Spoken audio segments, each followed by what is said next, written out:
Hi everyone, it's Emma here, and today I'm in the kitchen cooking my roasted red pepper and tomato soup.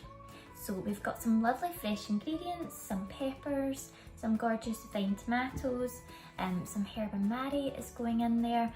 So it's super nutritious, it's super tasty, and it's just perfect for a cold, wet winter's day. So let me just show you how to get started. First up, I want you to prepare and arrange your chopped vegetables on a baking tray.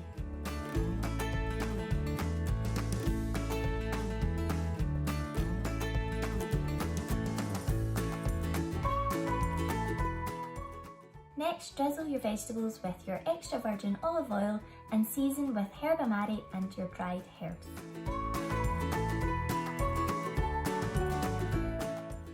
Next, bake in a preheated oven at 180 degrees Celsius for 40 minutes.